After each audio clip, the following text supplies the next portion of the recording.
Buddy, welcome back. I figured I'd tell you a story here while I was sitting at the bus stop. My horse Ray. Some of you know my horse Ray. She's been with me for a long time. I've had her since she was 2 years old, and I was working for Buck Brown up in Sheridan, Wyoming. Came from a gal named Patty Kelly from her ranch. And Buck had bought a half sister, and well, I didn't want to keep her at Buck's house because I was going on the road with him, so I waited till we got back in the fall, figuring if she was still around in the fall, you know, then you got to feed them all winter. The price might go down. I didn't have much money back then at all. And so I made her an offer, and she said, yeah, sure. And I was like, that was awful quick, but okay, cool. And I liked the mare and got her. And she said, well, I got to let you know, we roped her, but we never got her vaccinated. So I didn't know how they ever got the rope off if they could never get her, not vaccinated, but wormed, I think. But how'd they get the rope off? Anyway, so I roped her, kind of put her in a little catch pin and roped her and back Buck's trailer up to the deal and kind of got her in pretty easy. And then I proceeded to work her there. I've got some pictures of where I'm working her at Buck's round pin there, where his house is there. Solid wood round pin, awesome round pin. And every time I'd go to walk around her to let my cinches down, she'd buck the saddle off over my head.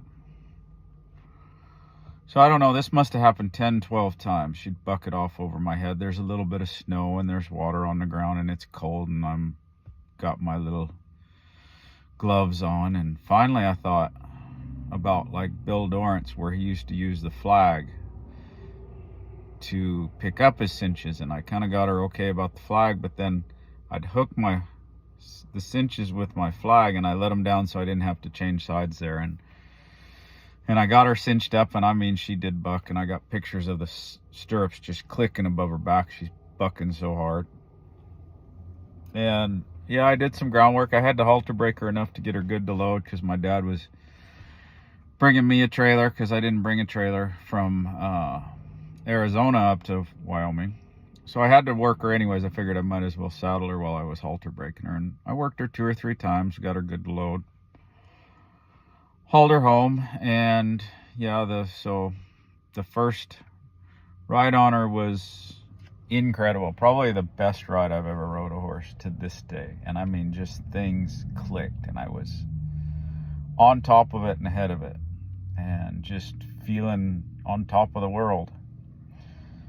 And then the second ride I went to ride her, I was kind of swinging my rope, and she, every time I'd come behind me, she'd get worried. So I thought, oh, well, heck, we're in a round pin. Where can you go? Let's just put the rope around her hind hip here and let her wear it back here. And I mean, I don't remember how long I lasted, but it wasn't very long. And she bucked me off, and I landed, thank God. Didn't have a helmet, but thank God I went through the metal round pin. Like a 4-rail round pin, and my head went through and I landed on my ribs on the rail. Thank God I didn't hit my head. She continued to buck around, and oh, I was in pain. I was sitting, literally I was eye to eye with my border collie Allie at the time.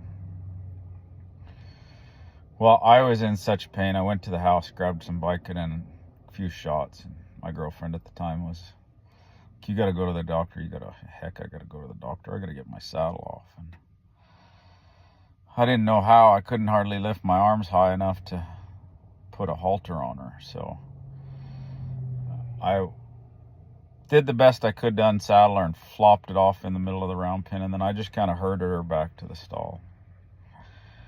And that was our start, you know. So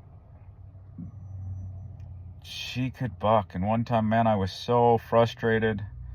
I'll share some more stories, but on another one. But I remember Buck at one point, we were commenting on how nice his horse was, and he's like, yeah, not like that one of yours. They ought to spay her so they don't make another one like that. She was touchy now. Go figure, she'd be one of our top lesson horses one day. Anyways, I hope you enjoyed the story. I hope you're having a great day. Thank you all for sharing these stories. Thank you for subscribing and leaving the comments. It means a lot. I do speak to each one of you individually. I hope the stories resonate with you. I know that day wasn't the most fun story, but I sure look back at it and admire how far she's come. So I hope you come a long ways. Go out there, make it a great day, enjoy the journey.